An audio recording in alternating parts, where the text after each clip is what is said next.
Welcome back to video class. आज हम लोग नेक्स्ट वीडियो में आ चुके हैं। लास्ट वीडियो में हम लोग देखे थे मैक्रो इकोनॉमिक्स के बारे में। मैक्रो इकोनॉमिक्स क्या है, क्या उसका कैरेक्टरिस्टिक्स क्या है, क्या इसका इम्पोर्टेंस है एंड क्या उसके लिए डिसएडवांटेज या लिमिटेशंस के बारे में हम लोग ऑलरेडी पढ़ चुके हैं। चलिए आज स्टार्ट करते हैं। आपका ये फर्स्ट टॉपिक होगा इकोनॉमिक्स का और ये है आपका यूटिलिटी। यूटिलिटी का मीनिंग क्या होता है, क्या क्या इसका कैरेक्टरिस्टिक्स होता है और क्या यूटिलिटी को मेजरमेंट किया जा सकता है या नहीं किया जा सकता है। पहले इस टॉपिक को पढ़ेंगे, फिर उसके बाद हम लोग पढ़ेंगे टोटल यूटिलिटी क्या होता है, मार्जिनल यूटिलिटी क्या होता है एंड उसका फिर ग्राफ वगैरह बना के देखेंगे कि क्या उसका प्रोसेस है। चलिए लेट स्टार्ट करते हैं। आपको इसमें कोई भी कॉम डाउट हो, कोई भी कंफ्यूजन हो, आप कमेंट करेंगे, हम आपको जरूर 100% आपको रिप्लाई देंगे। चलिए स्टार्ट करते हैं। यूटिलिटी यूटिलिटी होता है क्या है, ध्यान से आप समझेंगे।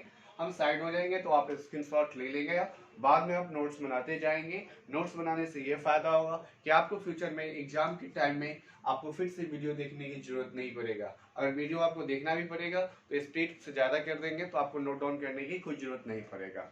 अभी आप नोट डाउन नहीं करेंगे जब तक ऑल टू ऑल टॉपिक हम क्लियर नहीं कर देंगे, आप स्क्रीनशॉट ले करके तो बाद में नोट डाउन कर लेंगे, अभी टॉपिक पढ़ने के बाद में। चलिए स्टार्ट करते हैं। यूटिलिटी क्या होता है? Utility means want satisfying power of a commodity. Utility का क्या मीनिंग हुआ? यूटिलिटी मीन्स होता है satisfaction. Utility means want satisfying power of a commodity. किसी भी कमोडिटी के अंदर, कमोडिटी का मतलब क्या होता है? गुड्स होता है। किसी भी कमोडिटी के अंदर में एक पावर होता है कि वो सेटिस्फाई करता है। किसको सेटिस्फाई करता है? ह्यूमन के वांट्स को सेटिस्फाई करता है। फिर है और the capacity of a commodity, उसी को रिवर्स करके हम लिखें, और capacity of the commodity to satisfy of a particular want of consumer. किसी भी कमोडिटी में जो एक पावर होता है, क्या लिखें? Capacity of a commodity. किसी भी कमोडिटी के अंदर में एक कैपेसिटी होता है जो सेटिस्फाई करता है। किसको सेटिस्फाई करता है? The particular wants of the consumers, जो किसी पार्टिकुलर कंज्यूमर्स को वांट्स को सेटिस्फाई करते हैं। हम लोग किसी भी कमोडिटी को परचेज करते हैं, किसी भी गुड्स को हम लोग परचेज करते हैं। क्यों परचेज करते हैं? बिकॉज वो मेरे वांट्स को सेटिस्फाई करता है। अगर वो मेरे वांट्स को सेटिस्फाई नहीं कर सकता, मेरे नीड्स को सेटिस्फाई नहीं कर सकता, तो हम किसी भी कमोडिटी को परचेज नहीं कर सकते हैं। तो यूटिलिटी एक ऐसा पावर होता है किसी भी कमोडिटी के अंदर में जो ह्यूमन के वांट्स को सेटिस्फाई करता है। उसके बाद में है it is a function of intensity of want. ये फंक्शन होता है इंटेंसिटी ऑफ वांट्स का। Greater the consumer intensity of consumption for a particular goods. कहता है ये एक ऐसा इंटेंसिटी होता है किसी भी कंज्यूमर्स के लिए जिसके कस्टमर्स के पास में, जिस कस्टमर्स के पास में इंटेंसिटी जितना ज्यादा होगा, इंटेंसिटी ज्यादा जितना जिसका ज्यादा होगा, उस कस्टमर्स को यूटिलिटी उतना ही ज्यादा सेटिस्फैक्शन मिलेगा। यूटिलिटी में सेटिस्फैक्शन। तो कहता है it is a function of intensity of want greater the consumer intensity of consumption. ज्यादा जितना ज्यादा होगा फॉर ए पार्टिकुलर प्रोडक्ट, जिस प्रोडक्ट से कंज्यूमशन कर रहा है उसके लिए इंटेंसिटी आपका कितना है, greater will with the utility obtained by the consumers with the consumption of that goods. तो ओवरऑल कहना ये हुआ कि जो कंज्यूमर्स है, जिस उसके पास में किसी भी प्रोडक्ट को बाय करने का, परचेज करने का, उसके कितना सेटिस्फैक्शन है, कितना इंटेंसिटी है, वो डिपेंड करता है कि अगर उसका इंटेंसिटी ग्रेटर होगा तो उस प्रोडक्ट से ऑब्टेन करने के बाद में उसको ग्रेटर सेटिस्फैक्शन मिलेगा। अगर उसका इंटेंसिटी लो होगा तो उसका जो सेटिस्फैक्शन पावर होगा वो भी उसका क्या हो जाएगा? लो हो जाएगा। तो उसका वांट्स क्या है, उसका इंटेंसिटी क्या है, उसका डिजायरनेस क्या है, वो डिपेंड करता है यूटिलिटी में। उसके बाद में यूटिलिटी का क्या क्या कैरेक्टरिस्टिक्स होता है। पहला है utility psychological phenomena. Psychological phenomena का मतलब होता है कि एक ही प्रोडक्ट है, किसी के लिए वो ज्यादा दिमाग की उपज हम बोल सकते हैं। साइकोलॉजिकल फेनोमेना का मतलब है यहाँ पे कि एक दिमाग की उपज होता है। दिमाग की उपज हम क्यों बोल रहे होंगे, इसको ध्यान समझिएगा। एक ही प्रोडक्ट है, किसी पर्सन के लिए वो ज्यादा सेटिस्फेक्शन दे सकता है और वही प्रोडक्ट किसी दूसरे पर्सन के लिए वो लो सेटिस्फेक्शन दे सकता है और वो कम सेटिस्फेक्शन दे सकता है। तो तो ऐसा क्यों होता है? ये दिमाग की उपज है, ये दिमाग की उपज है और इसी के बेसिस पे हम लोग काम करते हैं। तो पहला क्या हुआ, it is A psychological phenomena. दूसरा, इट इज सब्जेक्टिव। एक आप देख दो, एग्जाम में दो तरह का क्वेश्चन होता है। एक आपका ऑब्जेक्टिव एग्जाम होता है जिसमें कि एमसीक्यू आपको फिल करना होता है, और एक आपका सब्जेक्टिव होता है। ऑब्जेक्टिव में आपका क्या होगा ना, 4 ऑप्शन दिया हुआ रहता है, 4 to 5 ऑप्शन रहते हैं, 4 to 5 में से आपका एक ही आंसर सही होता है। लेकिन सब्जेक्टिव एग्जाम में क्या होता है, एक ही आंसर नहीं हो सकता है, सबके लिखने का तरीका अलग होगा, सबका आंसर सेम कभी नहीं आ सकता है। बट ऑब्जेक्टिव का अगर आंसर होगा तो एक ही आंसर होगा और सबका आंसर क्या होगा, रॉन्ग होगा। बट सब्जेक्टिव का ऐसा नहीं है, एक ही चीज को आप दूसरे तरीके से लिखेंगे, दूसरे स्टूडेंट दूसरे तरीके से लिखेंगे, हम तीसरे स्टाइल में लिखेंगे, बट कुछ उसका भी सही हो सकता है, कुछ उसका भी सही हो सकता है, कुछ उसका भी हो सकता है, या सबका सही ऑल टू सॉल्व हो सकता है। तो सब्जेक्टिव का जब भी होगा आंसर तो वो आंसर सेम नहीं हो सकता, बट ऑब्जेक्टिव का आंसर पॉसिबिलिटी है कि सबका आंसर सेम हो सकता है।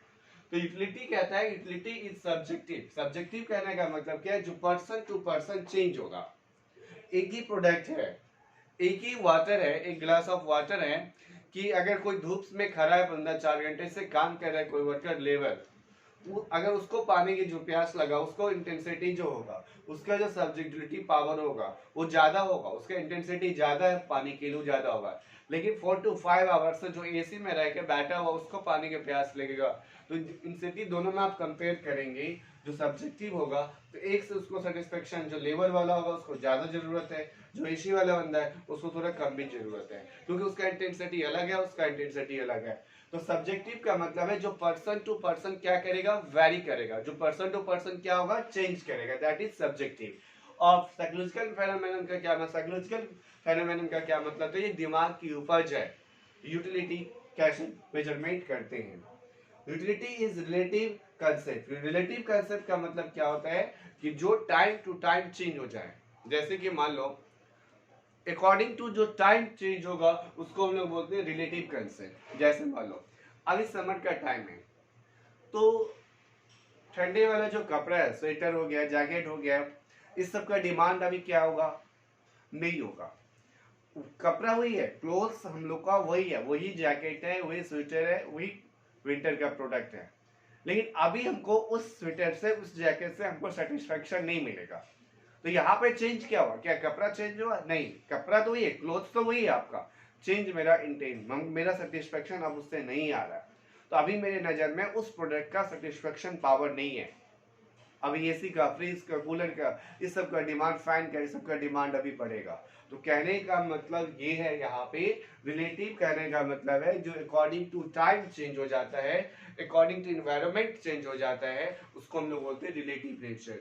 क्लोथ्स वही है बट अभी हमको सेटिस्फेक्शन नहीं देगा, क्योंकि अभी मेरे लिए सही टाइम नहीं है।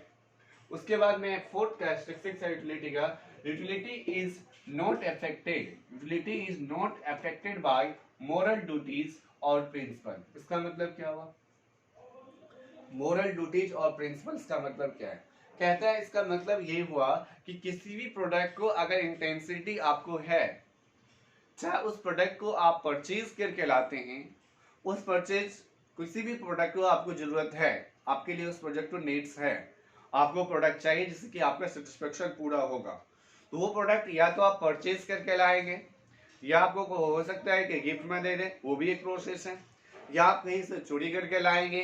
तो मोरल ड्यूटीज कहने का मतलब है कि किसी भी प्रोडक्ट का ह्यूमन पर्सन का जो इंटेंसिटी होता है, जो ह्यूमन पर्सन का जो वांट्स होता है, उसको बाय करने के थ्रू या चोरी करने के थ्रू या गिफ्ट में मिलने के थ्रू कहीं से भी आएगा, सबका जो सेटिस्फेक्शन पावर होगा यूटिलिटी का वो सेम होगा।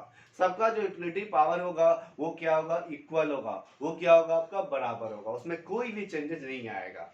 तो कहता है utility is not affected by moral duties और प्रिंसिपल।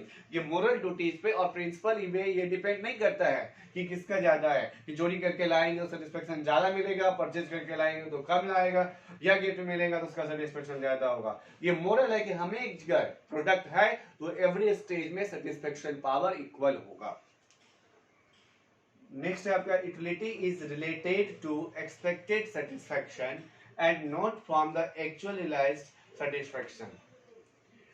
इंटेंसिटी, डिजायर्डनेस किसी भी प्रोडक्ट को पाने का मेरा क्या है, वो डिपेंड करता है मेरा यूटिलिटी क्या होगा। किस यूटिलिटी का कब होता है, ध्यान समझिएगा अब जो हम बोलने वाले हैं ऑब्जेक्टिव में आ सकता है। किसी भी प्रोडक्ट का यूटिलिटी जो होता है वो प्रोडक्ट को खरीदने से पहले होता है। किसी भी प्रोडक्ट का सेटिस्फेक्शन पावर जो होता है वो प्रोडक्ट को खरीदने से पहले जो इंटेंसी होता है, डिजायरनेस होता है, वो होता है। प्रोडक्ट खरीदने के बाद में उस प्रोडक्ट को हम लोग दो चीजों में बांट सकते हैं, या तो उससे हम सेटिस्फेक्शन हो गए या तो हम डिससेटिस्फेक्शन हो गए, या तो सेटिस्फाइड होंगे या तो हम अनसेटिस्फाइड हो गए। तो कहने का मतलब मेरा ये है यहाँ पर में कि आप जो एक्चुअल में एक्सपेक्टेशन, एक्चुअल में जो डिजायरनेस है, जो आपका इंटेंसिटी है, वो आपका क्या है किसी भी प्रोडक्ट को पहले पाने का। तो यूटिलिटी कब होता है, तो यूटिलिटी किसी भी प्रोडक्ट को बाय करने से, परचेज करने से पहले होता है, ना कि आफ्टर दैट परचेजिंग यूज होता है।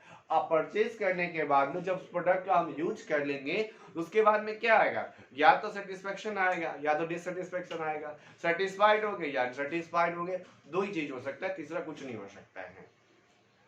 तो यहां तक हम लोग देखें तो ओवरऑल क्या देखें, utility means want satisfying power of a commodity. एक कमोडिटी के अंदर में एक पावर होता है ह्यूमन के वांट्स को सेटिस्फाई करने का। उसी चीज को हम रिवर्स करके लिख दिए, capacity of commodity to satisfy a particular want. जो एक प्रोडक्ट की कैपेसिटी होता है किसी पार्टिकुलर कस्टमर के वांट्स को पूरा करने के लिए। Greater the intensity greater the utility, lower the intensity होगा तो लोअर द यूटिलिटी होगा। तो यूटिलिटी में मेन चीज है डिजायरनेस क्या आपका, यूटिलिटी पावर क्या है आपका, क्या इंटेंसिटी है।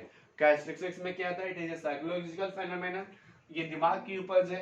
ये डिफरेंट टाइप्स का प्रोडक्ट्स का डिफरेंट टाइप्स का सेटिस्फेक्शन हो सकता है। Utility is subjective, that means person to person जो चेंज होगा। यूटिलिटी इज रिलेटिव नेचर, जो टाइम टू टाइम चेंज होगा।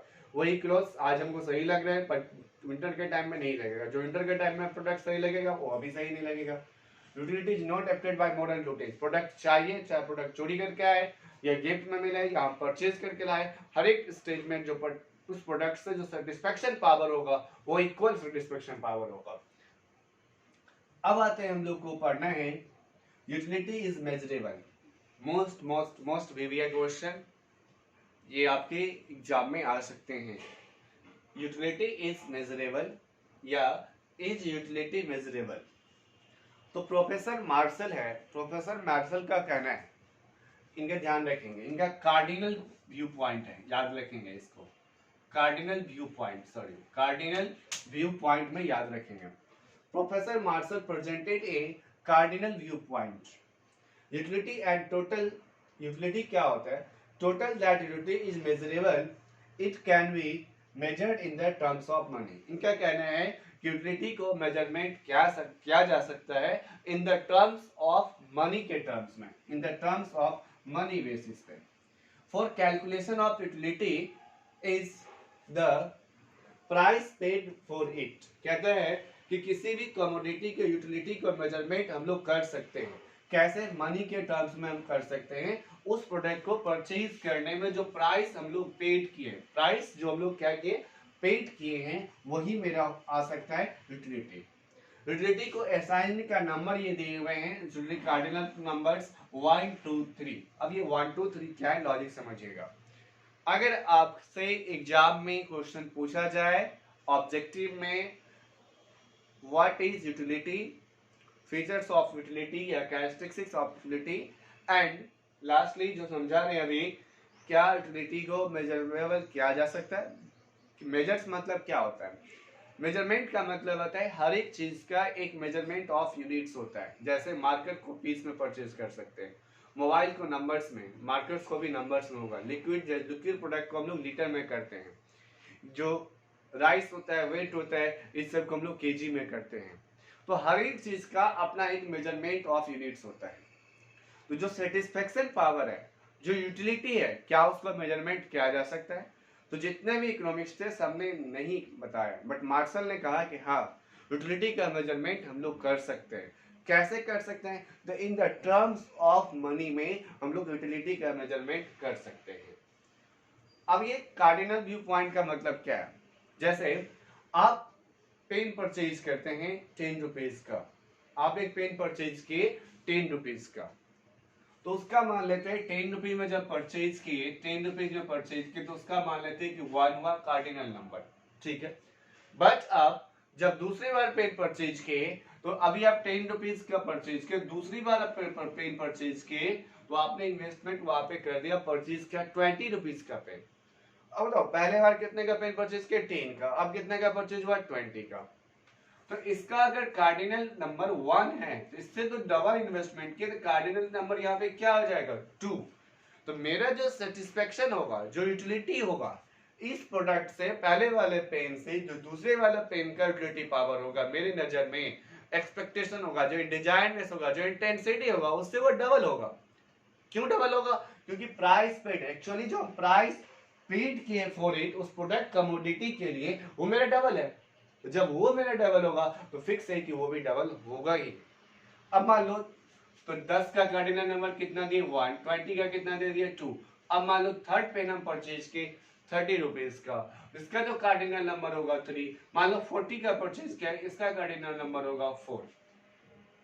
तो यहाँ पे जो हम लोग मेजरमेंट किए इन द टर्म्स ऑफ मनी में किए और इसका कार्डिनल नंबर दिया हुआ है, utility can be assigned cardinal numbers 1 2 3 4 5 6 कुछ भी हो सकता है, ये इंक्रीजिंग ऑर्डर में बढ़ता जाएगा। तो अगर हम लोग पहले के कंपैरिजन में दूसरे प्रोडक्ट में ज्यादा इन्वेस्टमेंट करते हैं, ज्यादा रुपीस लगाते हैं, तो उस प्रोडक्ट से जो मेरा एक्सपेक्टेशन होगा, जो मेरा सेटिस्फेक्शन होगा, हम ज्यादा सोचेंगे, जो इंटेंसिटी होगा, जो डिजायरनेस होगा उस प्रोडक्ट से मेरा ज्यादा होगा। चलिए इस वीडियो में इतना तक ही रखते हैं।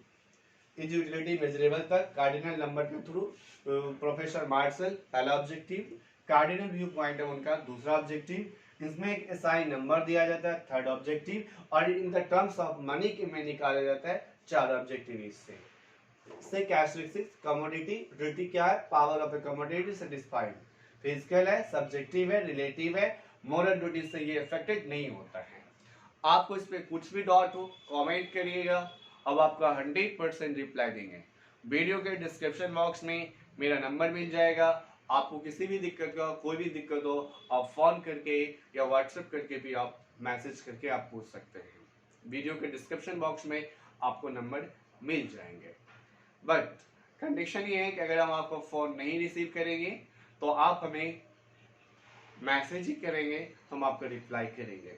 फोन हम रिप्लाई कर पाएंगे, इवनिंग में करेंगे या मॉर्निंग में कर पाएंगे, बिकॉज की सब इवनिंग के टाइम में से पहले क्लास में रहेंगे तो कॉल जनरली हम रिसीव नहीं करते, इसलिए हम रिसीव आपको कॉल नहीं कर पाएंगे। Thank you, all the best.